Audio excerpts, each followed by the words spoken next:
Super Perils of Baking is a retro-style 2D platformer that I would recommend to anybody who is a fan of the genre.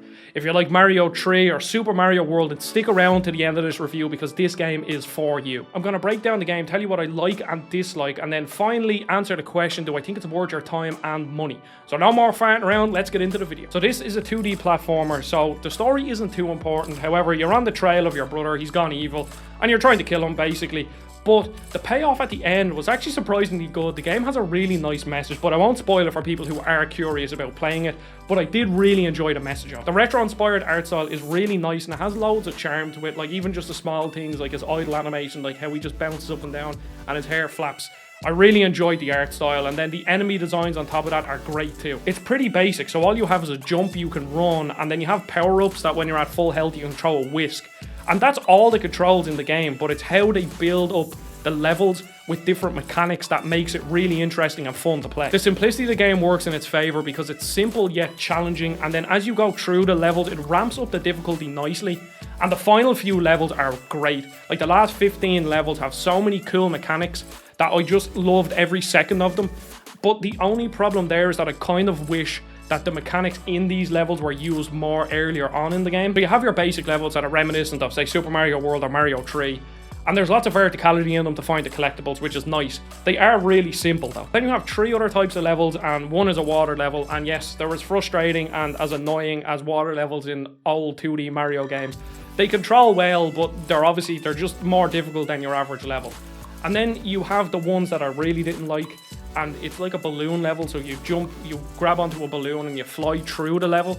So it's almost like a water level, but you're not battling falling down. I really didn't like them. The controls themselves felt fine, but there was just something about the levels that every time I saw the balloon on the hub world, I just like, I'm really not liking this.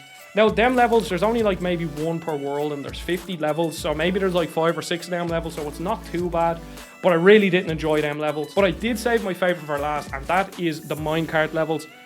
Minecart levels are just always fun.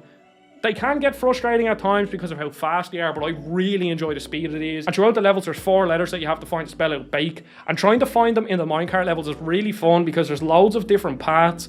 And with the speed of it, it became quite a challenge to do. So I just really love these levels. On top of that, within the levels, there's loads of secrets to find, which are these little mini games that give you cookies, which are the game's versions of coins. And they did something really good with the combat and the coins in this game. So you have 3 hit points, and when you're at max health, you become the chef and you can throw whisks. And that's all well and good, but they really incentivize you to collect the coins and to kill enemies. There's a bar that fills up, and when it gets to the top, you get another heart. So it actually incentivizes you to go collect coins and kill enemies.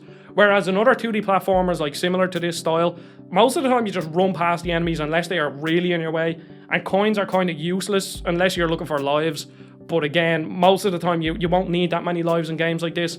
So it's really nice that they put in an incentive for you to collect coins and kill enemies. So in true 2D Mario, the boss fights are all the same. You're fighting the same character. And at first I was a bit disappointed. Obviously it's retro inspired, so it's trying to follow the formula of the old games. However, when I got to the final boss fight, you have to kill him twice. Basically he has 2 health bars. And I really enjoyed this fight. It was really difficult and I died loads because you only get 3 hearts. But trying to master all of his mechanics, and he only has like a handful, maybe 5 or 6 different attacks, but trying to master his mechanics was great. And yeah, it's just been a while since I've played a difficult 2D platformer that's retro inspired. Obviously we have games like Celeste, but I wouldn't say that that's like reminiscent of Mario 3 or Super Mario World, but this game is, and it brought me back. Now, it's not all good. My main issue with this game is the lack of diversity in levels. As I said, in the last 10 or 15 levels, there's loads of cool mechanics like a gravity changing portal that like has you walking on ceilings. And then there's also one really great level that has you moving from left to right. So if you move past the left side of the screen, you come out on the right. And that level is really good, but as I said, I wish there was more of these. But where the game lacks diversity is in the visuals of the levels. A lot of them are the same, so there's maybe like 3, 4, maybe 5 at the most sort of like level types, but they all look the same. Like there's not much difference in between them. Like there's 50 levels and a lot of them visually look the exact same, so I would have preferred to have more variety. It doesn't detract from the experience too much. It's still a very solid 2D platformer with really solid mechanics, but I would have liked to see a bit more diversity in the levels. So now the question, is this worth your time and money? And I'm going to say yes, if you like 2D platformers. It's not going to bring anyone who doesn't like 2D platformers into the fold, because it doesn't do much new, but it succeeds in making a retro 2D platformer. Lillymo are great for making these retro games, and it's no different here. Super Perils of Baking is really fun. Habroxia 2 was really fun. I love their games, and they're nice and short. They're really cheap too. This game is going to launch at $10, so if you're a fan of 2D platforms, then it's a no-brainer. It's really fun. And then also it has 2 trophy lists. Now, I wasn't able to access the PS4 version, so apparently the PS4 version is going to have an easy trophy list with a platinum, and the PS5 version has a difficult trophy list. So if you're looking for an easier platinum, play the PS4 version. If you're looking for a harder platinum, play the PS5 version.